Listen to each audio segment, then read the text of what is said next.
السلام علیکم ورحمۃ اللہ وبرکاتہ۔ وعلیکم السلام ورحمۃ اللہ وبرکاتہ۔ الحمد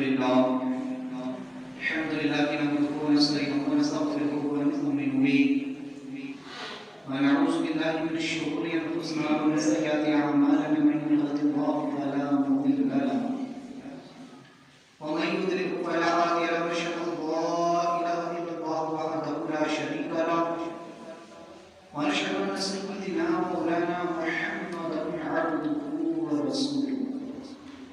وقد قال الله تبارك وتعالى في القرآن المجيد والفرقان الحميد: أعوذ بالله من الشيطان الرجيم، بسم الله الرحمن الرحيم: ولما جاء موسى لميقاتنا وكلمه ربه قال ربي أرني أنظر إليك، صدق الله العظيم وبلغنا رسوله النبي الأمين المكين الكريم، لا من الشاهدين والشاكرين والحمد لله رب العالمين۔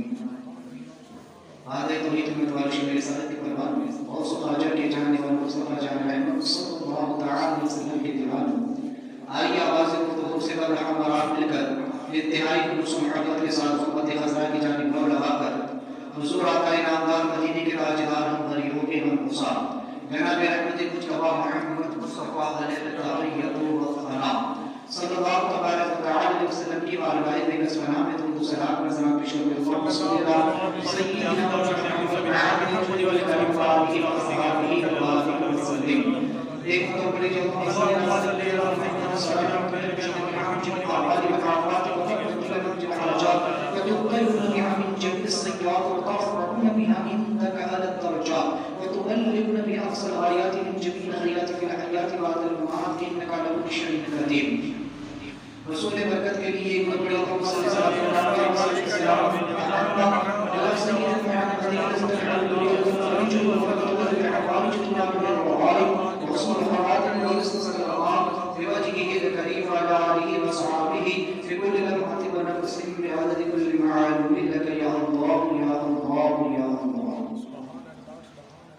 حضرت سیدنا موسیٰ کلیم اللہ نبی علیہ السلام کے ذکر میں اس سے قبل ہم نے سنا کہ جب آپ دریائے نیل کو پار کر آئے اور آپ نے قوم سے وعدہ کیا تھا کہ اللہ تعالیٰ نے مجھ سے فرمایا ہے کہ جب بنی اسرائیل کو فرعون سے آزادی مل جائے گی تو اللہ انہیں کتاب عطا کرے گا۔ موسیٰ علیہ السلام اس کتاب کو لینے کے لیے توراۃ شریف کو لینے کے لیے کہیں دور پر گئے۔ رب نے 30 دن کا وعدہ فرمایا اور پھر اس کے بعد 10 دن اور بڑھائے گئے۔ 10 دن ذوالحجہ کے 10 دن تھے شروع کے، اور ان ایام کو ماہ اشہر الحرام بھی کہا جاتا ہے، مشہور ایام جو اللہ کی یہاں بہت زیادہ مبارک ہے، برکت والے ہیں، عزت والے ہیں، جس کے بارے میں روایت میں ہے کہ ذوالقعدہ اور ذوالحجہ دونوں ماہ اشہر الحرام ہیں، اور ان کی فضیلت کے لیے کافی ہے کہ اللہ تعالیٰ نے موسیٰ علیہ السلام کو ان مہینوں میں روزہ رکھنے کا حکم عطا فرمایا۔ اور یوں کہ حدیث پاک میں ہے کہ جو شخص ماہ اشہر الحرام کا ایک روزہ رکھے تو اس ماہ اس طرح ہے جیسے کہ اس نے کسی دوسرے ماہ میں کئی زیادہ روزے رکھے، اور غیر اشہر الحرام کا ایک روزہ 10 روزوں کے برابر ہے۔ اور ایک روایت میں کہ جو شخص اشہر الحرام میں خمیس یعنی کہ جمعرات، جمعہ اور سنیچر کا روزہ رکھتا ہے تو اسے 900 سال کی عبادت کا ثواب عطا کیا جاتا ہے۔ اور جب آپ احباب رضی اللہ عنہ فرماتے ہیں کہ اللہ تعالیٰ کو تمام زمانوں میں یعنی ہر دور میں اشہر الحرام کے ایام محبوب ہے، تو لہٰذا یہ بہت ہی مبارک دن تھے جن میں اللہ تبارک و تعالیٰ نے موسیٰ علیہ السلام کو اپنے پاس کوئی طور پر بلایا۔ موسیٰ علیہ السلام کوئی طور پر پہنچے اور 40 دن کی میعاد جب مکمل ہوئی اور آپ توراۃ شریف لینے کے لیے جب رب کے پاس پہنچے یعنی کہ مقام وادی میں سینہ، مقام سینہ میں، تو رب نے فرمایا وَلَمَّا جَاءَ مُوسَىٰ لِمِيقَاتِنَا وَكَلَّمَهُ رَبُّهُ قَالَ رَبِّ أَرِنِي أَنظُرْ إِلَيْكَ۔ اور جب موسیٰ ہمارے وعدے پر حاضر ہوئے اور ان کے رب نے ان سے کلام فرمایا، عرض کی کہ اے میرے رب مجھے اپنا دیدار کرا کہ میں تجھے دیکھوں۔ وَلَمَّا جَاءَ مُوسَىٰ لِمِيقَاتِنَا پہلے 30 دن تھے، پھر 10 دن بڑھائے گئے. اس طرح جو میقات تھی، جو مقدار تھی 40 دن کی ایک چلہ، وہ مکمل ہوا. اور اس کے بعد وادی سینا میں پورے سینا پر جو ہے حضرت موسیٰ علیہ السلام جس مقام پر آپ چلہ کر رہے تھے بیٹھ کر، اس لیے اولیاء اللہ کسی ایک مقام کو مخصوص کر لیتے ہیں. آپ نے دیکھا کہ اللہ والوں کے جو مزارات ہوتے ہیں کبھی کبھی جنگلوں میں کہیں ایسی مقامات پر ہوتے ہیں کہ جہاں انسان آسانی سے نہیں پہنچ سکتا. وجہ یہ ہے کہ ایسی جگہ کا انتخاب کرتے ہیں جہاں دنیا سے بالکل علیحدہ ہو کر کے خالص اللہ تبارک و تعالیٰ کی رضا کے لیے اس کی عبادت کرتے ہیں. اس ایک مقام پر بیٹھ کر چلہ کرتے ہیں، اور جس مقام پر بیٹھ کر یہ چلہ کرتے ہیں تو اس مقام میں اللہ کی یہاں پر عزت والا ہو جاتا ہے، کیونکہ وہاں اللہ کی رحمت کرتی رہتی ہے. بہرحال موسیٰ علیہ السلام نے کوہ طور پر ایک الگ مقام پر بیٹھ کر کے چلہ کشی کی، اور جب 40 دن کا چلہ مکمل ہوا تب اس وادی سینا میں آپ پہنچے کہ جہاں خاص رب سے کلام ہونا تھا. لہٰذا اس مقام پر گیا پہنچے 40 دن پورے ہونے کے بعد. جب وہاں پہنچے آپ، اور بعض روایتوں میں ہے کہ آپ کے ساتھ کوئی نہیں تھا، بعض روایتوں میں ہے کہ آپ کے ساتھ آپ کی قوم کے 70 آدمی، لیکن پہلی روایت زیادہ صحیح ہے کہ موسیٰ علیہ السلام تنہا تھے. وَكَلَّمَهُ رَبُّهُ، اور ان کے رب نے ان سے کلام فرمایا. لہذا اسی وجہ سے آپ کا لقب کلیم ہوا، اس لیے کہ کلام تو ہر نبی سے ہوتا ہے. اللہ تو ہر نبی سے کلام فرماتا ہے، ہر رسول سے کلام فرماتا ہے، لیکن جو ہے تو وہ جو کلام ہوتا ہے وہ بواسطہ جبریل کے ہوتا ہے، یا پھر بواسطہ کسی کتاب یا پھر صحیفے کے ذریعے ہوتا ہے. لیکن یہاں اللہ نے جو کلام موسیٰ علیہ السلام سے کیا تو اس وقت اللہ سے جبریل سے آپ موجود تھے، لیکن وہ بھی آپ کے کلام اللہ کے کلام کو سن نہ سکے. لہٰذا بڑا ہی لطف اور نہایت رحمت اور خلوت والا جو ہے یہ کلام تھا، جیسے کوئی مہربان پالنے والا اپنے کسی پلنے والے سے کلام کرتا ہے، اسے بات کرتا ہے. لہٰذا درمیان میں کبھی سانس بھی نہیں ٹوٹتی تھی. موسیٰ علیہ السلام کا جسم کا ہر عضو، ہر بال جو ہے وہ بیان بن چکا تھا. ہر جہت سے، ہر سمت سے، ہر طرف سے جو ہے تو آپ کو جو ہے تو کلام سنائی پڑتا تھا. لہٰذا اس وقت یوں نہیں تھا کہ اللہ تعالیٰ اس دن موسیٰ علیہ السلام سے کلام کر رہا تھا اور اس سے پہلے بھی خاموش تھا، اس کے بعد پھر خاموش ہو گیا. ایسا ہرگز نہیں، بلکہ اللہ تعالیٰ کلام جو ہے یہ اللہ تعالیٰ کی صفت ہے. لہٰذا اس دن بس یہ ہوا کہ موسیٰ علیہ السلام کے کانوں سے پردے اٹھا دیے گئے اور موسیٰ علیہ السلام نے رب کے کلام کو سن لیا. لہٰذا وہ کلام کیسا تھا، اس کی کیفیت کیسی تھی، اس کو ہم اپنی زبان میں بیان نہیں کر سکتے. اور ربی ارینی انظر الیک. لہٰذا جب موسیٰ علیہ السلام نے رب کا کلام سنا تو آپ نے اللہ کی بارگاہ میں عرضی پیش کی تاکہ اے میرے رب مجھے اپنا آپ دکھا، اپنا دیدار کر، تاکہ میں تجھے دیکھ سکوں.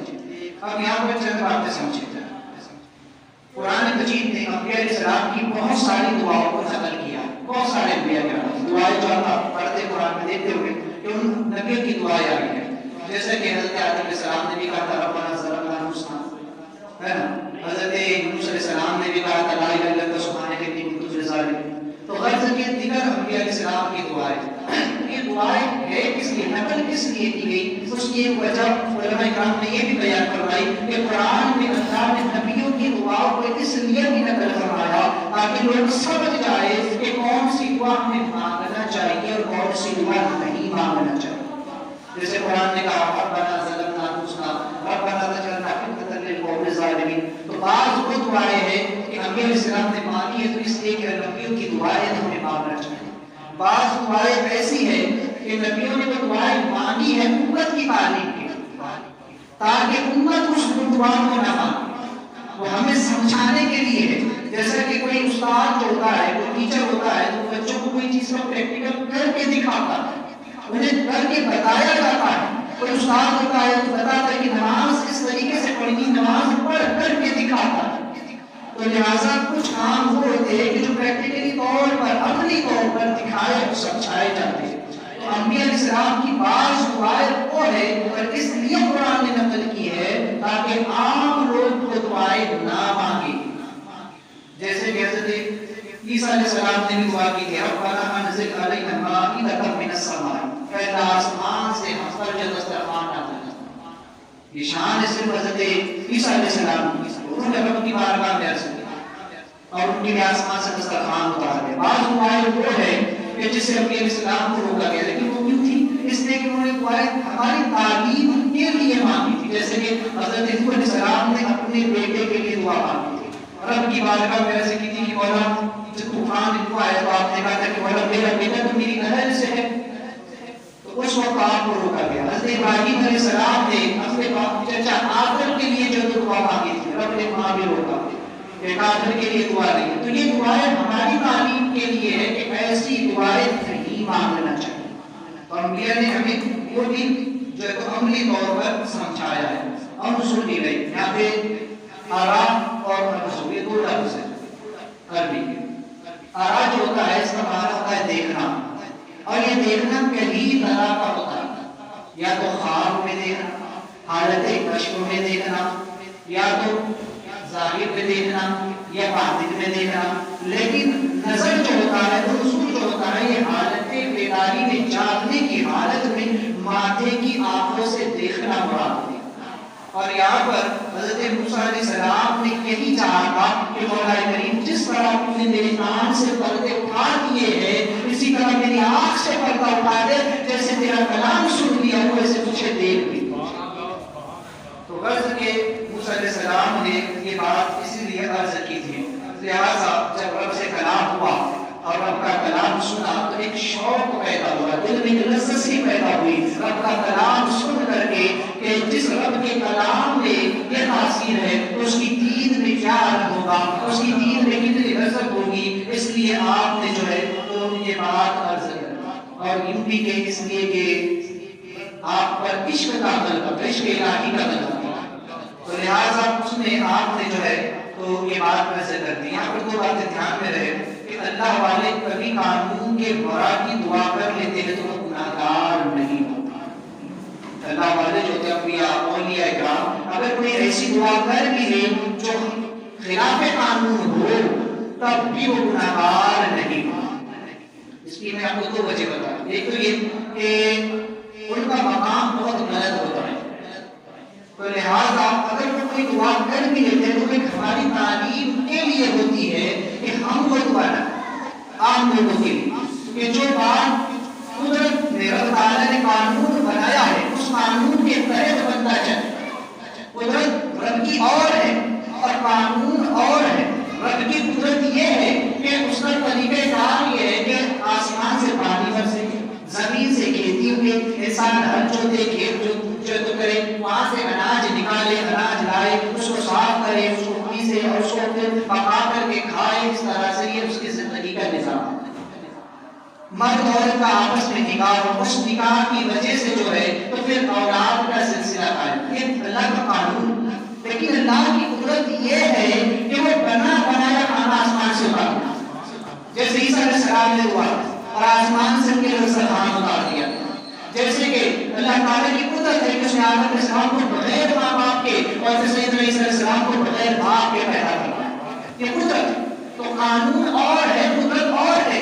اور اللہ والے کبھی کبھی جو ہے تو قانون کے ورا اس کے خلاف دعا مانگ لیتے ہیں تو وہ گناہ گار نہیں ہوتے. اس کی ایک وجہ تو یہ ہے کہ وہ ہماری تعلیم کے لیے ہوتا ہے کہ بندے اس طرح کی دعائیں خدا سے نہیں مانگنا چاہیے. اور دوسری وجہ یہ ہے کہ یہ اللہ والے چونکہ خلاف کا جو یہ خود ایسے معاملات کرتے ہیں، ایسی عبادات کرتے ہیں جو بشری تقاضے کے یا تو باہر ہوتے ہیں، جو بہت زیادہ اپنے اوپر جو ہے مشقت کو ڈال دیتے. تو تب اللہ جب یہ لوگ ایسی عبادت کرتے ہیں کہ جو ہم پر فرض نہیں ہوتی، واجب نہیں، لازم نہیں ہوتی، تو پھر اللہ تعالیٰ ان کی وہ دعائیں قبول کر لیتا ہے جو قانون کے خلاف ہوتی، جو اس کی قدرت سے متعلق ہوتی. کیونکہ ایسی بات کر رات بھر جو ایک بار کے گھر کو قرار کرنا، ساری رات جگ کر کے رب کی عبادت کرنا، ایک پوری رات ایک سجدے میں گزار دینا، کئی دنوں تک بغیر کھائے پیے اللہ کا ذکر کرتے رہنا، رب کو راضی کرنے کے لیے اپنی نفسانی خواہشات کو ترک لوگ جب اپنا سب کچھ خدا کے لیے چھوڑ دیتے ہیں تو پھر جب یہ دعا مانگ بھی لیتے ہیں تو یہ گناہگار نہیں ہوتے. تو ایک دو وجہ سے یہ ہوتی ہے. تو لہٰذا یہ تھا کہ جب انسان کسی کام میں محنت کرتا ہے، مشقت کرتا ہے اور پھر اس کے بعد اسے اس کا صلہ ملتا ہے تو اس میں زیادہ نفع ہوتا ہے، اس میں زیادہ اس کو لذت آتی ہے. لہٰذا حضرت موسیٰ علیہ السلام سے جو ہے تو اللہ کی عبادت کروائی اور پھر جو ہے تو انہیں اپنے پاس بلایا. آپ ہی کے زمانے موسیٰ علیہ السلام کی 70 اسرائیلیوں نے بھی یہی ہوا. 70 اسرائیلیوں انہوں نے کہا تھا لن نؤمن لک حتی نری اللہ جہرا. انہوں نے کہہ دیا کہ اے موسیٰ ہرگز ایمان نہیں لائیں گے جب تک کہ خدا کو اپنی آنکھوں سے نہ دیکھ. جب انہوں نے خدا کو دیکھنے کی بات کہی تو فوراً عذاب الہی اور ایک ایسی کڑک آئی کہ جس میں سب کو اسی وقت کو ختم کر دیا، اسی وقت مر گئے سارے کے سارے. بعد میں اللہ نے زندہ بھی فرمایا، واقعہ پھر کبھی آگے آئے تو بیان کروں گا. تو چونکہ انہوں نے بھی عام لوگوں نے جب یہ دعا مانگی تو اللہ تعالیٰ کا عذاب آیا. لیکن وہی بات موسیٰ علیہ السلام کہہ رہے تھے کہ رب اپنا دیدار کر، رب کی علی، لیکن ان پر کوئی عذاب نہیں آتا بلکہ رب تعالیٰ ان پر کرم فرماتا ہے. اور جو جواب آگے ملتا ہے انشاءاللہ تعالیٰ آپ اس کو سنیں. تو غرض کہ حضرت موسیٰ علیہ السلام نے جب رب تبارک و تعالیٰ کی بارگاہ میں یہ بیان پیش کیا، آپ کے 40 دن کا چلا مکمل ہوا اور آپ اس مقام خاص پر پورے سینہ پہ پہنچے. جب آپ پہنچے حضرت محمد رضی اللہ عنہ فرماتے ہیں کہ موسیٰ علیہ السلام کو طور پر تشریف لائے تو ان کے ساتھ جبریل علیہ السلام بھی. جب موسیٰ علیہ السلام وہاں پہنچے تو ساتھ میں جبریل علیہ السلام نے موسیٰ علیہ السلام کو غسل فرمایا، کپڑوں کو صاف کر کے جو آپ نے پہنا اور پھر فرماتے ہیں کہ وہاں پر ایک تاریکی چھائی اور وہ کتنی تھی یہاں تک کہ 7 فرسخ تک جو ہے تو تاریکی تیار کی گئی اور اتنی دور تک مسافر تک شیطان کو بھی دور رکھا گیا اور ہر طرح کے موذی پرندے اور جانور اور ہر مخلوق کو جو ہے تو وہاں سے اس کو ایک سے دور کر دیا تاکہ وہ جو ہے تو اس کے قریب نہ آ سکے. اور ملائکہ کرام جو ہے تو حضرت موسیٰ علیہ السلام کی نگرانی کر رہے ہیں، وہ آپ کی حفاظت کا فریضہ بھی انجام دے رہے ہیں. تو موسیٰ علیہ السلام جب اس مقام خاص پر پہنچے تو اللہ تعالیٰ نے ایک ایسے بادل کو بھیجا. بعض روایتوں میں کہ ایسی تاریکی چھائی، بعض روایتوں میں کہ اللہ نے اپنی رحمت سے ایسے ڈھانپ لیا کہ جو ہے تو دور دور تک کے وہاں سے چونکہ فتلی ناری پڑنے والی تھی تو وہاں سے حتیٰ کہ چونٹی تک کو جو ہے اللہ نے وہاں سے نکل جانے کا پاس کہ یہاں سے پرندے بھی دور چلے جائے، تمام جانور بھی چلے جائے، حشرات الارض بھی یہاں سے نکل جائے. اور رب نے اپنی رحمت کے گھیرے میں موسیٰ علیہ السلام کو لے لیا اور فرشتے ان کے جو چاروں طرف کھڑے ہو گئے تاکہ شیطان وہاں نہ آ سکے. تو یہ تمام تک اہتمام کیا. اب جب موسیٰ علیہ السلام نے اپنی نگاہ اٹھا کر دیکھا تو آپ کی نگاہ سے پردے اٹھتے چلے اور آپ نے دیکھا کہ زمین و آسمان کے درمیان کی پوری فضا جو تو فرشتوں سے بھری ہوئی. آسمان کے دروازے کھلتے جا رہے ہیں. پہلے آسمان کا دروازہ کھلا، آپ نے پہلے آسمان کا مشاہدہ فرمایا، دوسرے آسمان، تیسرے آسمان، چوتھا، پانچواں، چھٹا اور ساتواں آسمان کے حالات کو مشاہدہ کیا. اس کے بعد فرماتے ہیں مفسرین کہ پھر آپ نے عرش الہی کو بھی دیکھا. وہاں تک تمام علامات نگاہ سے اتار دیے گئے، یہاں تک کہ جنت دکھائی گئی، دوزخ دکھائی گئی، تمام چیزیں موسیٰ علیہ السلام کو دکھائی گئی. مفسرین فرماتے ہیں کہ یہی موسیٰ علیہ السلام کی معراج ہے. کیونکہ اللہ تبارک و تعالیٰ اپنے انبیاء کو، اپنے رسولوں کو ایک خاص مقام عطا فرماتا ہے معراج کے ذریعے کہ انہیں وہ چیزیں غیب کی دکھاتا ہے جو عام لوگوں کی نگاہوں سے پوشیدہ ہوتی ہے. اس لیے انہیں نبی کہتے ہیں کیونکہ نبی کا معنی یہ ہوتا ہے غیب کی خبر دینے. کیونکہ نبی ہوتا ہی وہ ہے کہ جس کو غیب کی خبر، جو چھپی ہوئی چیزوں کو دیکھ لے، وہ چیزیں جو عام لوگوں کی نگاہوں سے پوشیدہ ہوتی ہے، عام انسانوں کی نگاہوں سے چھپی ہوتی ہے، نبی اس کو ظاہر کرتا ہے. تو رب تعالیٰ کی کرم فرماتا ہے اپنے انبیاء پر اور ان کی نگاہوں سے پردے اٹھاتا ہے اور وہ چیزیں ہمیں دکھا دیتا ہے تاکہ جو لوگ سن کر کے ایمان لا رہے ہیں وہ دیکھ کر کے سن یقین ہو، تاکہ جب نبی اس چیز کی خبر دے لوگوں کو تو تفصیل کے ساتھ وہ بتا سکے. آپ کریم صلی اللہ تبارک و تعالیٰ علیہ وسلم کو بھی اللہ نے شب معراج اپنے قرب میں بلا کر جو ہے وہ حضور کو معراج کی شکل سے نوازا. میں آگے اس کی تفصیل اور عرض کروں گا. فی الحال یہ تھی موسیٰ علیہ السلام کی معراج کہ وہیں پر کھڑے کھڑے آپ نے جو ہے تو تمام چیزوں کا جو ہے تو مشاہدہ کرنا، تمام چیزیں موسیٰ علیہ السلام کو دکھا دی گئی، جنت دوزخ تمام حالات دکھائے گئے، عرش الہی تک کو آپ نے دیکھا، اور جب اس سارے معاملات میں رب نے کلام شروع فرمایا کلام ہوا، تو اب اس دل میں شوق پیدا ہوا، خیال پیدا ہوا کہ میں جو ہے تو اللہ تبارک و تعالیٰ کو دیکھوں، کلمہ ربہ، اور اللہ تعالیٰ نے حضرت موسیٰ علیہ السلام سے بلا کیف جو ہے تو کلام فرمایا، جیسے اللہ فرشتوں سے کلام فرماتا ہے ایسے اللہ نے موسیٰ علیہ السلام سے کلام فرمایا، اور جو ہے تو اس وقت جبریل علیہ السلام اگرچہ موسیٰ علیہ السلام کے ساتھ تھے لیکن پھر بھی وہ رب کے کلام کو سن نہ سکتے، کیوں؟ اس لیے کہ موسیٰ علیہ السلام اللہ نے اس کے لیے مخصوص فرمایا، خاص فرمایا کہ وہ کلیم کے لقب سے ملقب ہونے والا، تو صرف موسیٰ علیہ السلام جو ہے تو رب تعالیٰ کے اس جو ہے تو کلام کو سن سکے، لیکن یاد رہے کہ موسیٰ علیہ السلام کی اگرچہ یہ خصوصیت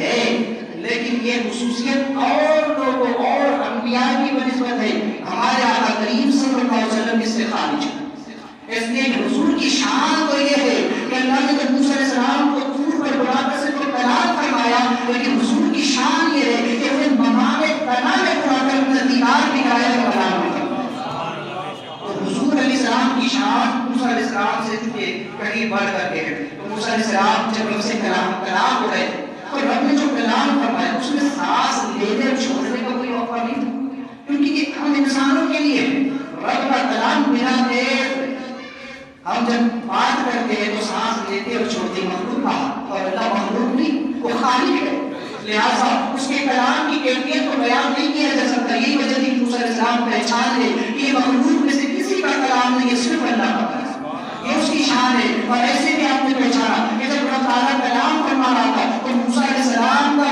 پورا وجود سر سے لے کے پیر تک کان بن چکا، جسم کے ہر حصے سے، جسم کے ہر بال سے موسیٰ علیہ السلام رب کے کلام کو سن رہے ہیں، ہم اپن ہوش ہو کر کے خاموشی کے ساتھ آپ رب کے کلام کو سنتے ہوئے مگن تھے، اور رب کے کلام کو جو ہے موسیٰ علیہ السلام نے سنا۔ حضرت ابن شیخ فرماتے ہیں کہ کلام جو ہے یہ اللہ تعالیٰ کی صفت ہے، لہذا جو اس کی ذات کے ساتھ قائم ہے، اور وہ حروف سے جو ہے پاک، ہم جو بات کرتے ہیں اس میں حروف ہوتے ہیں، الفاظ ہوتے ہیں، لیکن اللہ تعالیٰ کا کلام کس سے بھی پاک ہے، وہ اندازہ بھی نہیں لگا سکتے ہیں کہ وہ کلام کیسا کلام ہوتا ہے جس میں حروف بھی نہیں ہے، کیونکہ ہم جب سنتے ہیں تو حروف کو سنتے تبھی ہم سمجھ پاتے ہیں، تو یہ اللہ تعالیٰ کی قدرت ہے، یہ اس کا کلام ہے، تو لہٰذا فرماتے ہیں کہ جس طرح اس کی ذات کا دیدار قیامت میں جائز ہے، حالانکہ نہ وہ جسم ہے نہ عرض ہے، اللہ تعالیٰ نہ تو جسم ہے نہ عرض ہے نہ کوئی شے ہے، پھر بھی ہم قیامت کے دن اللہ تعالیٰ کو دیکھ پائیں گے، قیامت میں مومنین اللہ کو دیکھیں گے، جنت میں اللہ کا دیدار ہوگا، جنت میں بازار لگے گا جس کو یوم مسیح کہا جاتا ہے، اور اس میں اللہ تعالیٰ اچانک بندوں کی نگاہ سے پردے اٹھائے فرمائے کہ اوپر دیکھو، جب دیکھیں گے تو ان کے رب کا دیدار نصیب ہوگا،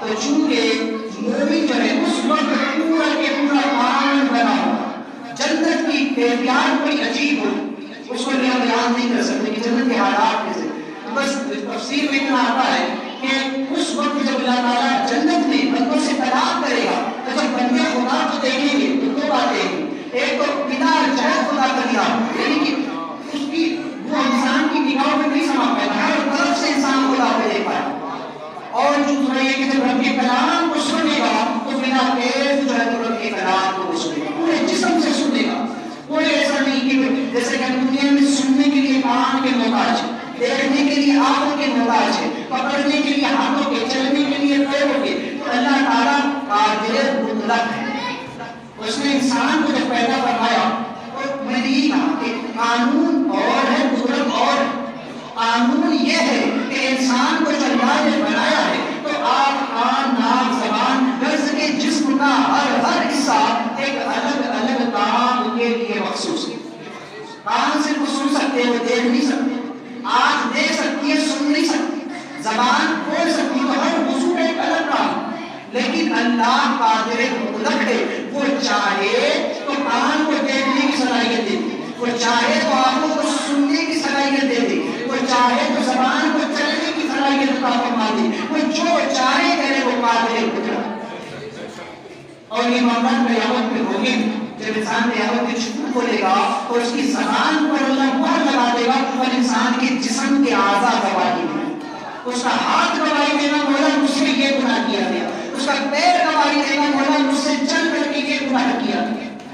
تو غرض کے قیامت کے جو معاملات ہوں گے اور جو جنت کے معاملات ہوں گے اولیاء اللہ کو دنیا ہی میں نصیب ہو جائے. یہ ہے اولیاء اللہ کی شان کہ اللہ نبیوں اور ولیوں پر یہ کرم فرماتا ہے کہ چونکہ وہ اپنے آپ کو ان بشری تقاضوں سے پاک کر لیتے ہیں, گناہوں کی آلائش سے اپنے آپ کو پاک کر لیتے ہیں, تو رب یہ کرم فرماتا ہے کہ وہ حالات جو قیامت میں تمام لوگ دیکھیں گے اور وہ معاملات کہ جو جنت میں خاص مومنین اور اہل جنت دیکھیں گے وہ اللہ دنیا کے نبیوں اور ولیوں کو عطا فرماتا ہے. اور نبیوں کے لیے وہ معجزہ ہوتا ہے اور اولیاء اللہ کے لیے ان کی کرامت ہوتی ہے.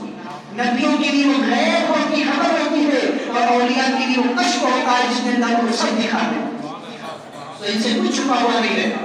تو لہٰذا عام انسانوں کو جو معاملات بعد قیامت نصیب ہوں گے وہ اہل اس دنیا ہی میں اللہ ولیوں کو اور نبیوں کو جو ہے تو اس سے آگاہ فرما دیتا ہے, ان کی نگاہ سے اللہ تعالیٰ کو قدر اٹھا دیتا ہے. تو لہٰذا ایک چیز یہاں یہ ہے کہ موسیٰ علیہ السلام کو اللہ تعالیٰ نے کلام کے لیے بھی مخصوص کرتا ہے. موسیٰ علیہ السلام ہی جن سے اللہ نے کلام فرمایا ان کا لب کلیم ہوا.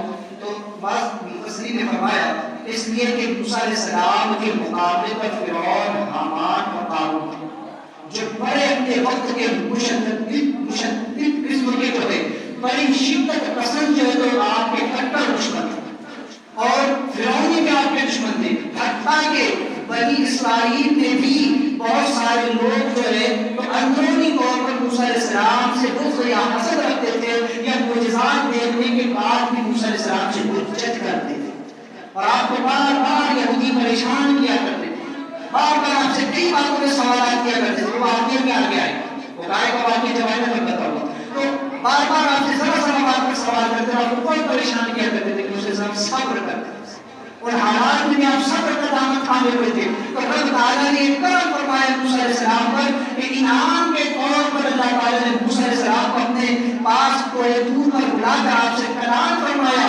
تاکہ آپ کے دل پر ان باتوں کا جو بوجھ ہے وہ اتر جائے. یہی معاملہ آپ کریم صلی اللہ علیہ وسلم کے ساتھ ہوا کہ جب حضور علیہ السلام چونکہ حضور کے جو دشمن تھے وہ موسیٰ علیہ السلام تو کیا بلکہ ہر نبی کے دشمن سے زیادہ خطرناک دشمن, دیگر انبیاء علیہ السلام کو ان کے زمانے کے دشمنوں نے اتنی تکلیف نہیں دی جتنی تکلیف حضور علیہ السلام کو ان کے زمانے کے کفار مشرکین دی.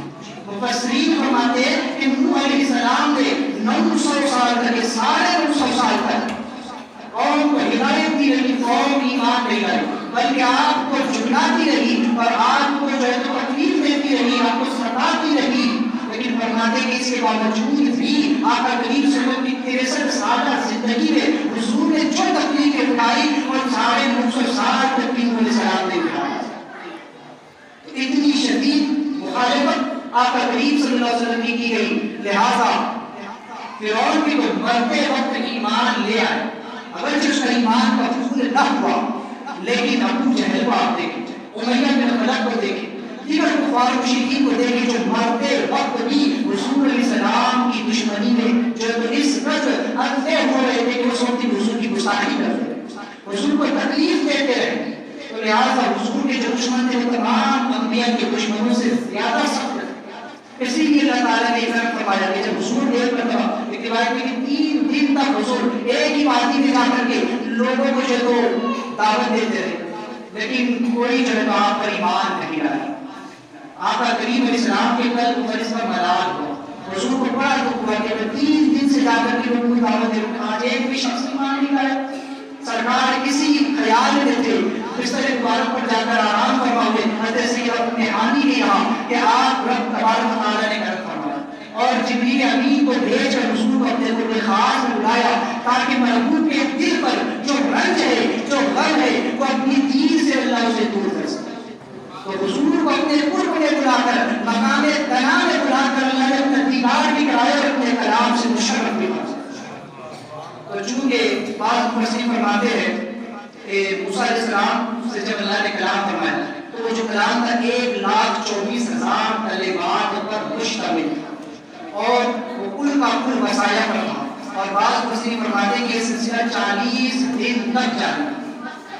اور یہ جو 40 دن ہے وہ ان 40 دن سے علیحدہ جو پہلے 40 دن تک اللہ نے مکمل کیا، یہ 40 دن اس کے علاوہ ہے. اب سوال یہ ہے اس طرح تو کل پھر 80 دن ہو جاتے، جبکہ روایتوں میں آتا ہے کہ 40 دن کے بعد موسیٰ علیہ السلام قوم کی طرف لوٹے. تو اس کا جواب علماء نے یہ دیا کہ 40 دن جو وہ گزرے موسیٰ علیہ السلام کے، اللہ سے جو 40 دن تک کلام ہوتے رہے، اور ان 40 دنوں میں اللہ نے آپ کو وحی کی تعلیم فرمائی، آپ کو شریعت کی جو ہدایات اور جو کتاب قواعد دی گئی اس پر مشتمل، تو وہ 40 دن موسیٰ علیہ السلام کے لیے چند لمحوں میں گزرے. جیسے کہ رسول علیہ السلام شب معراج 27 سال تک معراج میں رہے، لیکن وہ 27 سال جو ہے تو رسول کے لیے ایک پلک جھپکنے کی نگاہ میں گزرے. رسول معراج پر 27 سال تک رہے، لیکن وہ 27 سال کیسے گزرے؟ پلک جھپکنے کی آن. جیسے عزیر علیہ السلام 100 سال تک سوتے رہے، لیکن جب بیدار ہوئے تو فرمایا کہ میں بس اتنا تھوڑا ہی سویا ہوا کہ میں تھوڑی کچھ دیر کے لیے سویا ہوں. جیسے کہ اصحاب کہف 900 ساڑھے 900 سال تک سوتے رہے، اور جب نیند سے بیدار ہوئے تو اللہ انہیں محسوس ہوا کہ ہم صرف جو ہے تو ایک نماز سے دوسری نماز کے درمیان کے وقفے میں سوئے. تو یہ ہوتا ہے. تو موسیٰ علیہ السلام سے جو کلام ہوا، چونکہ موسیٰ علیہ السلام سے جب اللہ نے کلام کا مرتبہ نزدیک 40 دن تک اس وحی کا سلسلہ چلتا، لیکن وہ 40 دن چند لمحوں میں گزرے. اب موسیٰ علیہ السلام جو ہے حضرت حسین بن عیاض فرماتے ہیں کہ بعض مشائخ کے ذریعے مجھ کو یہ روایت پہنچی کہ اس وقت شیطان جو ہے پوری کوشش کر رہا تھا کہ کسی طرح وہاں جا کر کے موسیٰ علیہ السلام کو بہکا سکے. جب اس نے ہر طرح کی کوشش کی تو ایک فرشتے نے کہا کہ یہ کیا حرکت ہے؟ تو کہنے لگا کہ میں موسیٰ کو بہکانا چاہتا ہوں. کہا کہ تجھے یقین ہے کہ تم موسیٰ علیہ السلام کو بہکا سکے گا اور یہ گمراہ کر سکے گا؟ کہنے لگا جب میں نے ان کے باپ آدم کو جنت میں بہکا دیا تو پھر یہ کیا ہے؟ یہ تو زمین کے اوپر میں ضرور انہیں گمراہ کر دوں گا. اب اس نے تو بھرپور کوشش کی لیکن وہ نہیں چھوڑ سکا. اب اس کا جواب یہ ہے کہ آدم علیہ السلام کو بھی وہ گمراہ نہ کر سکا کیونکہ انبیاء اولیاء شیطان کی گمراہ کرنے سے محفوظ. وہاں رب کی حکمت تھی، اس لیے وہاں پر شیطان کا داؤ چل گیا. موسیٰ نے حضرت آدم علیہ السلام گمراہ نہیں ہوئے، اس کی تفصیلی بحث میں آدم علیہ السلام کے ذکر میں کر چکا ہوں. بس عقیدے کی باتیں سے سمجھ لیں کہ آدم علیہ السلام گمراہ نہیں ہوئے تھے، بلکہ اس وقت آپ سے اجتہاد میں خطا ہو گئی تھی اور شیطان کو یہ لگا کہ میں کامیاب ہو گیا. اس وقت رب کی حکمت تھی، رب کی مرضی تھی، اس لیے کہ دنیا کو بسانا تھا، دنیا کو قائم کرنا تھا. اس لیے آدم علیہ السلام کو جنت سے زمین کی طرف اتارنا تھا، اس لیے وہ ایک سبب بنا. لیکن یہاں موسیٰ علیہ السلام پر اللہ تبارک و تعالیٰ نے اپنی رحمت سے ایسے ڈھانپ لیا تھا کہ شیطان کو کیا کوئی بھی جو ہے تو اس کے اندر داخل نہیں ہو سکتا. اس لیے موسیٰ علیہ السلام وہاں محفوظ رہے اور ملائکہ کرام جو ہے تو آپ کی حفاظت کا فریضہ انجام دیتے رہے. لہٰذا حضرت موسیٰ علیہ السلام سے اللہ تعالیٰ نے وہاں پر کلام فرمایا. اب موسیٰ علیہ السلام سے جب کلام ہوا تو ایک شوق پیدا.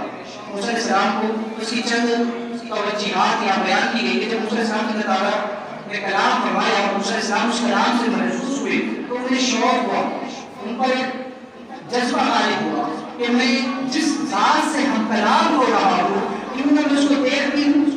لہٰذا جس کی آواز میں اتنا سرور ہے، اتنا کیف ہے، اتنی مٹھاس ہے، اتنی لذت ہے، اس کے دیدار میں کتنی لذت ہے. اس لیے موسیٰ علیہ السلام نے کہہ دیا ربی علی اے رب العالمین. ایک وجہ یہ بیان کی گئی کہ انسان کی فطرت ہے کہ جب وہ کسی مقام یا مرتبے پر فائز ہوتا ہے تو اس کی خواہش ہوتی ہے کہ میں اس سے اور زیادہ اوپر جاؤں، میں اس سے بہتر مقام پر جاؤں، اس سے اور زیادہ میں حاصل کروں. لہٰذا موسیٰ علیہ السلام کو جب کلیم کا خطاب ہوا اور آپ کو کلیم کا مرتبہ نصیب ہوا تو آپ نے چاہا کہ اس سے بڑھ کر کے بھی میں مقام حاصل کروں تاکہ میں رب کو دیکھ سکوں اور پوری دنیا میں صرف میں کو تنہا انسان ہوگا کہ جس نے رب سے کلام بھی کیا اور رب کی دین بھی. موسیٰ علیہ السلام کو ایک مرتبہ تو مل گیا تھا کلیم اللہ ہونے کا. اب وہ چاہتے تھے کہ میں رب کو دیکھ بھی ہوں لیکن یہ مرتبہ مخصوص تھا حضور کے لیے.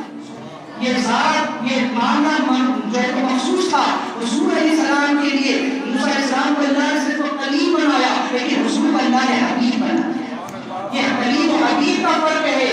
لہٰذا آپ سمجھیں کہ موسیٰ علیہ السلام کو جب خواہش ہوئی تو اللہ تعالیٰ آپ نے جو ہے تو چاہا کہ میں اس سے زیادہ بلند مرتبے پر جاؤں تو آپ نے کہہ دیا اپنی علیمی اے رب دیدار. اور تفسیر فارسی کے ہے کہ جب موسیٰ علیہ السلام سے اللہ نے کلام فرمایا تو اللہ کے کلام سے کلام کو سن کر کے موسیٰ علیہ السلام پر ایک ایسی کیفیت طاری ہو گئی, استغراق کی ایسی کیفیت طاری ہوئی کہ آپ کو یہ خیال ہی نہ رہا کہ میں دنیا میں ہوں کہ جنت میں. کیوں؟ میں نے سے پہلے بھی کہا کہ موسیٰ علیہ السلام کی معراج ہوئی, آپ کھڑے کوئی نور پر اور آپ کی نگاہ سے سارے پردے اٹھا دیے گئے. تو موسیٰ علیہ السلام نے ساتوں آسمانوں کو بھی دیکھا. بعض روایتوں میں کہ زمینیں بھی دکھا دی گئی, بعض روایتوں میں ہے کہ یہاں تک کہ عرش الہی پر جو تو پردے اٹھا دیے گئے. جنت بھی دیکھی, دوزخ بھی دیکھی, سب کچھ دکھایا گیا. تو اس وقت جب موسیٰ علیہ السلام نے مفسر فرماتے ہیں کہ موسیٰ علیہ السلام نے محسوس کیا کہ میں اس وقت جنت میں, اور جنت کو خدا کا دیدار جائز ہے. اس دنیا میں ان معرفی کی آنکھوں سے خدا کا دیدار جائز نہیں, ناممکن ہے.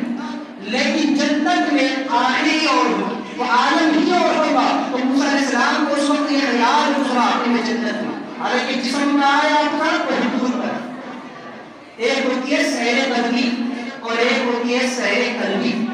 یہ تصوف کی بات ہے. سیر قلبی یہ ہوتی ہے کہ انسان کا وجود ایک ہی جگہ پر ہو لیکن اس کی روح ہر چیز کو جو ہے تو گھوم کر کے آ جائے, ہر جہاں وہ چاہے وہاں کا وہ نظارہ کرے.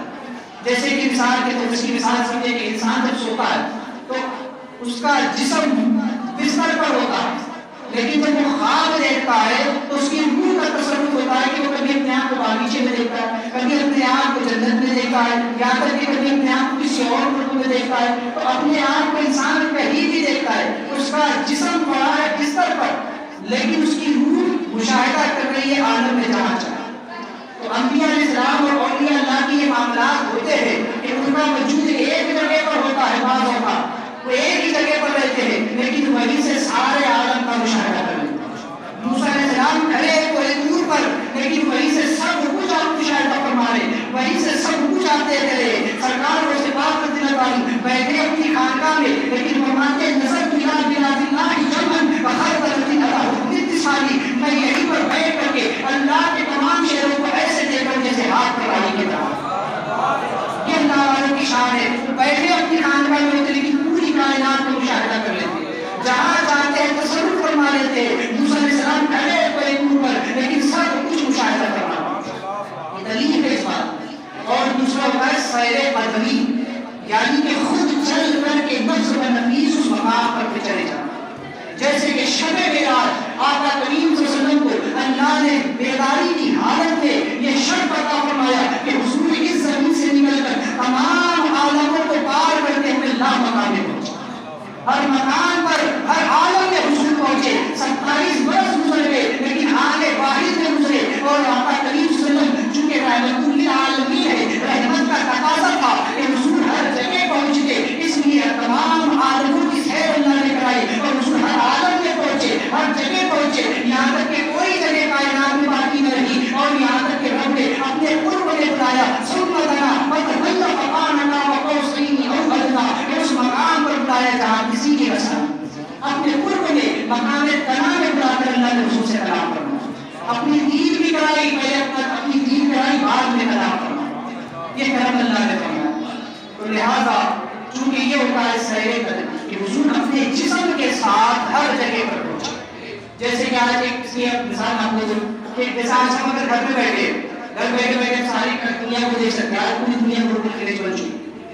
موبائل پر انٹرنیٹ پر بیٹھ کے آپ سیٹلائٹ کے ذریعے پوری دنیا کا مشاہدہ کر سکتے ہیں. آپ آسمان میں ستاروں کا مشاہدہ کر سکتے ہیں. آپ اپنے گھر میں بیٹھے ہیں لیکن گھر بیٹھے آپ جو ہے پوری دنیا کو دیکھ سکتے ہیں. تو جب مادیت کا یہ عالم ہے تو اللہ جس کو نبوت کا نور عطا کر دے, اللہ جس کو ولایت کا نور عطا کر دے. رسول فرماتے ہیں کہ فراست المؤمنین فإنه ينظر بنور اللہ, کہ تمام مومن کی فراست سے بے شک اللہ کے نور سے. یہ اللہ والے کی خانقاہ میں بیٹھ کر سب کچھ دیکھتے کیا کرتے ہیں. تو لہٰذا ایک چیز بتاؤ کہ موسیٰ علیہ السلام نے جب اللہ تعالیٰ سے عرض کی کہ رب دیدار کر انظر الیک، تو اللہ تعالیٰ نے موسیٰ علیہ السلام کی دیوار سے پردے اٹھا دیے. تو موسیٰ علیہ السلام نے دیکھا کہ زمین و آسمان کے درمیان ایک پہاڑ، اور اس پہاڑ کی آڑ میں 1,24,000 انبیاء کرام علیہ السلام احرام باندھے ہوئے تکبیر پڑھتے ہوئے اللہ کی بارگاہ میں یہی عرض کرتے پڑے ارینی ارینی ارینی، اے رب دیدار کر، اے رب دیدار کر. تو غرض کے اجسام جو ہوتے ان کی غذا اور روح کی غذا اور، اسی لیے ان دونوں کا پاک ہونا بہت ضروری ہے. لہذا اجسام جو ہے غذا سے نشو و نما پاتے ہیں، جبکہ روح جو ہے یہ نیک اعمال سے نشو و نما پاتی ہے. اس لیے جسم کو پاک رکھنے کے لیے یہ ہے کہ انسان حلال غذا کھائے. آقا کریم علیہ السلام فرماتے ہیں کہ وہ جسم جو حرام پر پیدا ہوگا اس پر جنت حرام، اس کا ٹھکانہ جہنم ہے کہ وہ جہنم میں چلے. تو لہٰذا جسم کی غذا اللہ نے متعین فرمائی کہ انسان حلال کھائے، اور روح کی غذا یہ متعین فرمائی کہ انسان نیک اعمال اچھے اعمال کرے. جسم کو جس طرح انسان برے چیزوں سے روکے رکھتا ہے، مضر کھانوں سے اور مضر چیزوں سے بچائے رکھتا ہے، اسی طرح روح کو گناہوں سے بچا کر کے رکھتا ہے. اور جب یہ پاک ہوتے صاف ہوتے اتنے شفاف ہو جاتے ہیں کہ ہر چیز صاف سے اس کے اندر نظر آتی ہے. جیسے کہ برتن کو اگر ہم اچھے سے صاف کر لیں اور اس میں پانی بھر دیں تو پانی کتنی بار اس کی تہ اس میں سے آسانی سے نظر آ جاتا ہے. اسی طرح جب انسان کا ظاہر باطن پاک ہوتا ہے تو پھر اس کے سامنے کوئی چیز چھپی ہوئی نہیں رہتی، بلکہ فرماتے ہیں اولیاء اور علماء دونوں کا یہ قول ہے کہ لوح محفوظ ایک آئینے کی مانند، یا لوح محفوظ ایک ایسی تختی ہے کہ جس پر سب کچھ لکھا ہوا انسان کا دل آئینے کی طرح. جس طرح آئینے کو آپ کسی بھی چیز کے سامنے کر دو تو اس کا عکس آئینے میں نظر آتا ہے، اسی طرح انسان کا دل جب گناہوں سے پاک ہو جاتا ہے، صاف ہو جاتا ہے اور عبادت کی چمک سے وہ چمکنے لگتا ہے. اور جب اس دل کو لوح محفوظ کے سامنے کر دو تو لوح محفوظ میں جو کچھ ہوتا ہے اس کے دل میں نظر آتا ہے. تو بندہ جان لیتا ہے کہ ایک خبر. تو غرض کے جیسے کہ اگر کبھی ہم آئینے کے سامنے کھڑے رہے کیا ہمیں ہمارا ظاہری وجود نظر آتا ہے، اندرونی چیز نظر نہیں آتی. لیکن دو عکس ہوتے ہیں، ایک آئینے کا عکس ہے کہ آئینہ ہمیں ہمارے ظاہر کا عکس دکھاتا ہے. اور آج سائنس نے بھی ترقی کر لی ہے کہ اب ایکس رے یا پھر اور دیگر مشینوں کے ذریعے جو انسان کے اندرونی اعضاء کے فوٹو لیے جاتے ہیں، جو اس کا ایکس رے کیا جاتا ہے تو وہ صرف اندرونی اعضاء کو دکھاتا ہے، ظاہری اعضاء کو نہیں دکھاتا. وہ انسان کے اندر کی ہڈیاں، گوشت، سب کچھ اس کے اندر دکھائی پڑتی ہے. تو جب مادیت کی یہ ترقی ہے تو روحانیت کا عالم کیا ہے؟ ہماری مادی آنکھیں اس صرف آئینے کی طرح جسم کو ظاہر کو دیکھتی ہے، لیکن اولیاء اللہ کی آنکھیں اس اللہ نے انہیں اپنے نور کے ایکس رے سے ایسا منور کر دیا کہ انسان کے باطن کو بھی دیکھ لیتے، اس کے اندر کیا چھپا، اس کے دل میں کیا چلا ہے سب کچھ جان لیتے. تو غرض کے موسیٰ علیہ السلام نے جب اللہ تعالیٰ سے یہ سوال کیا کہ رب کی عربی، علماء کرام فرماتے ہیں کہ اس سے اہل سنت والجماعت کا یہ عقیدہ ثابت ہوتا ہے کہ اللہ تعالیٰ کا دیدار جائز ہے اس دنیا میں، لیکن ہماری آنکھوں میں وہ طاقت نہیں ہے، ہماری آنکھوں میں وہ طاقت نہیں ہے کہ وہ رب کو دیکھ سکیں. ہاں جو لوگ اپنے آپ کو پاک و صاف کر لیتے ہیں پھر اللہ تعالیٰ خواب میں انہیں اپنا دیدار عطا فرماتا ہے. آقا کریم صلی اللہ علیہ وسلم کو کئی مرتبہ خواب میں اللہ کا دیدار نصیب. امام اعظم جن کی ہم پیروی کرتے ہیں، جن کے مسلک پر ہم ہیں، ابو حنیفہ نعمان بن ثابت رضی اللہ عنہ، آپ کو فرماتے ہیں کہ میں نے 100 مرتبہ خواب میں اللہ کو دیکھا. اولیاء اللہ ان کے قلب چونکہ روشن ہوتے ہیں تو وہ خواب میں اپنے رب کی دید کر لیتے. موسیٰ علیہ السلام نے سوال کیا تھا کہ اللہ اس دنیا میں ظاہری آنکھوں سے، مادے کی آنکھوں سے تجھے دیکھنا چاہتا ہوں، لیکن یہ مقام مخصوص ہے حضور علیہ السلام کی. یہ حضور نے خدا کو دیکھا. اور بعض لوگوں کو اعتراض ہوتا ہے کہ کیسے دیکھ لیا اس دنیا میں جائز نہیں. تو اس کا ایک دوسرا جواب یہ ہے کہ انہوں نے اس دنیا میں دیکھا ہی کہ وہ تو لامقام ہے، وہ تو اس عالم میں تھے ہی نہیں، وہ تو اس مقام میں تھے جہاں سارے عالم بھی پیچھے چھوٹ جاتے ہیں، جہاں مکان بھی چھوٹ جاتے ہیں، زمین بھی چھوٹ جاتی ہے. وہ مقام ہے کہ جہاں وقت بھی نہیں ہے، جہاں پر سب کچھ ختم ہو کر کے رہ جاتا ہے. تو وہاں پر حضور نے اپنے رب کو دیکھا، نور نے نور کو دیکھا. تو بہرحال حضرت شیخ کبیر صدر الدین فرماتے ہیں کہ عوام کے لیے جو چیز غیر متعذر ہوتی ہے وہ اللہ کے خاص بندوں کے لیے متعذر ہوتی ہے. یعنی جو معاملات عام بندوں کے لیے ان کی لیے نہیں ہوتے ہیں، ان کی پہنچ سے باہر ہوتے ہیں، وہ اولیاء اللہ کے لیے جو جائز ہوتے ہیں. یہی وجہ کہ ان سے انبیاء سے معجزات اور اولیاء کرام سے کرامات کو تو سکور ہوتا رہتا ہے.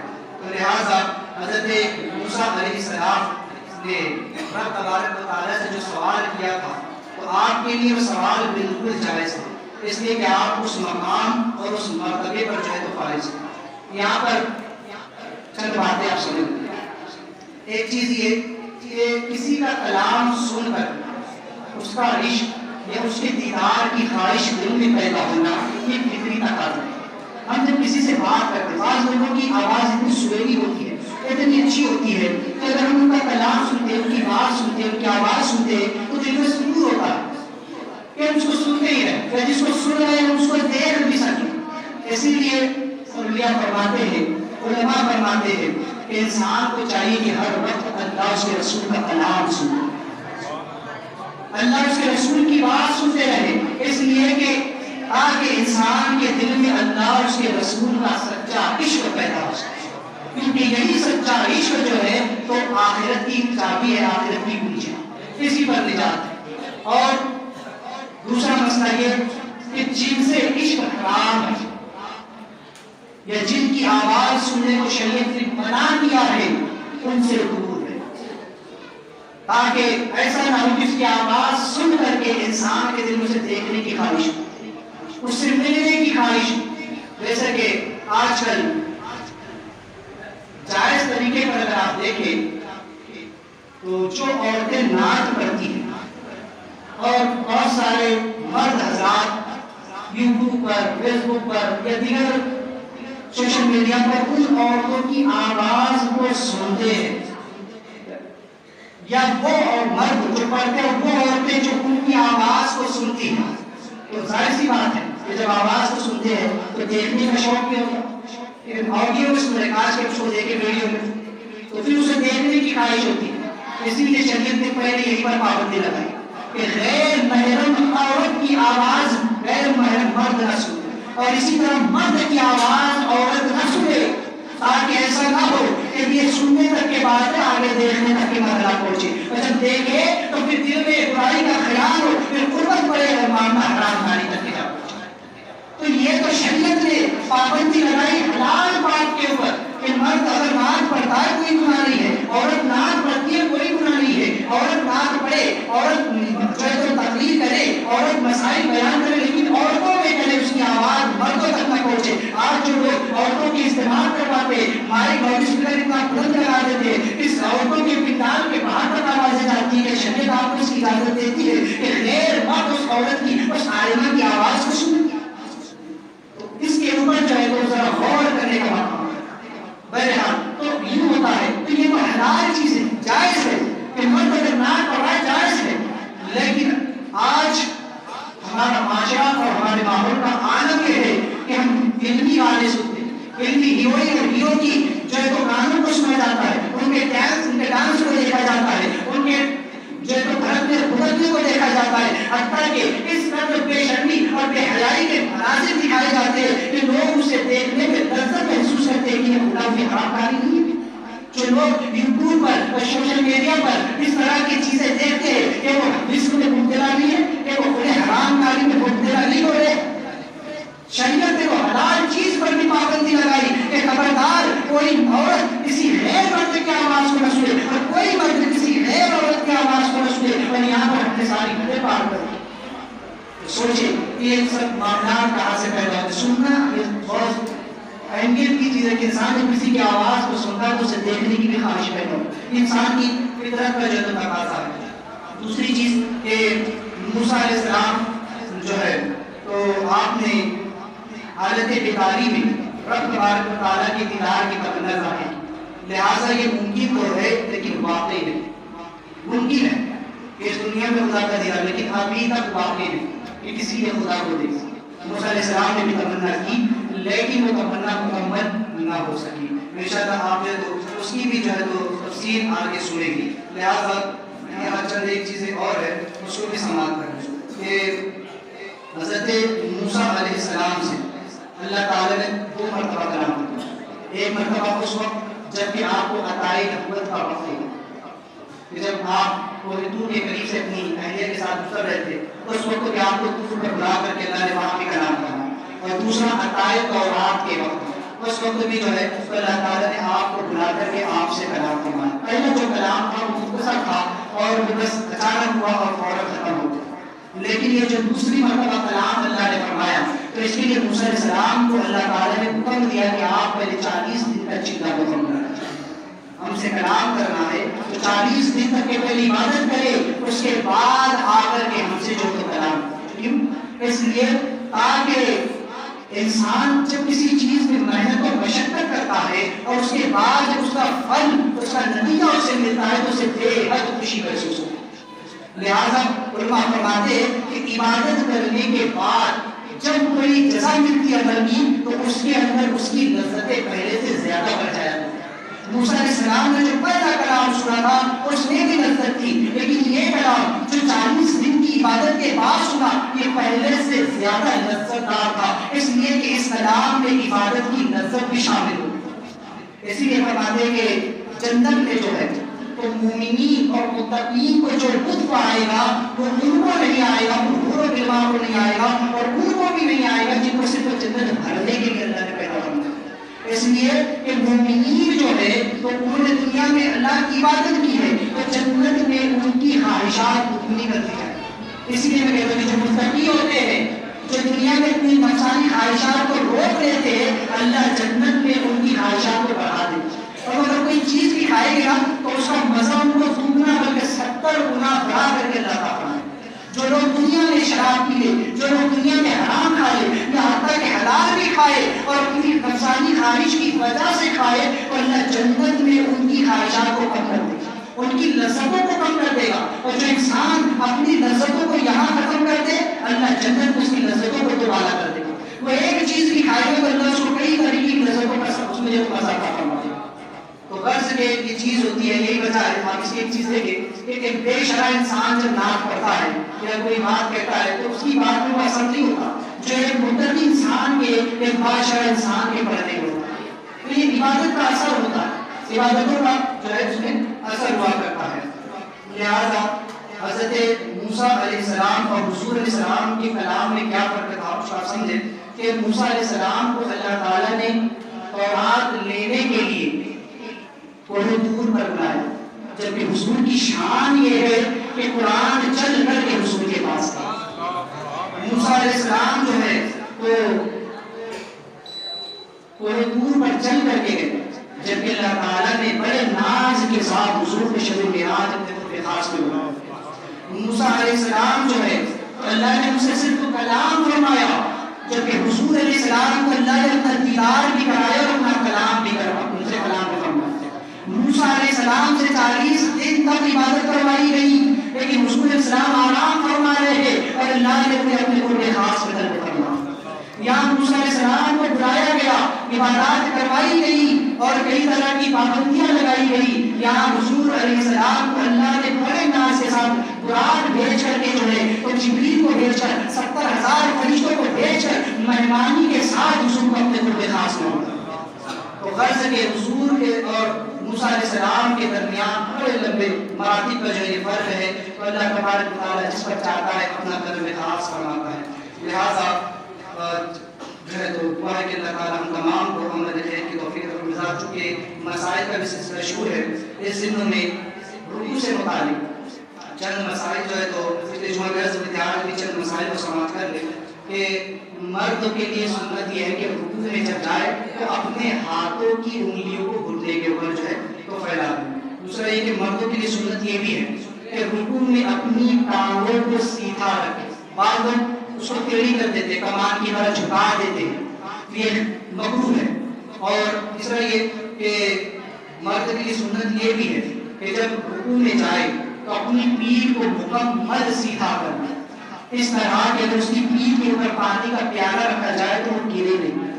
اور ایک مسئلہ یہ کہ رکوع میں جب جائے تو اپنے سر کو جو ہے تو بہت زیادہ نیچے نہ جھکا دے، بلکہ اس کو پیٹھ کی سیدھ میں رکھا جائے، مکمل سر کو کاٹ دے، جب رکوع میں جائے تو سیدھ پورا جھکا دے، تو اس طریقے سے بھی نہ کرے۔ مسائل کو ذہن میں رکھے اور اپنی نماز کی اصلاح کرے۔ دوران گفتگو کی غلطیوں توبہ کرتا ہوں، استغفر اللہ ربی من کل ذنب و اتوب الیہ، لا الہ الا اللہ محمد رسول اللہ۔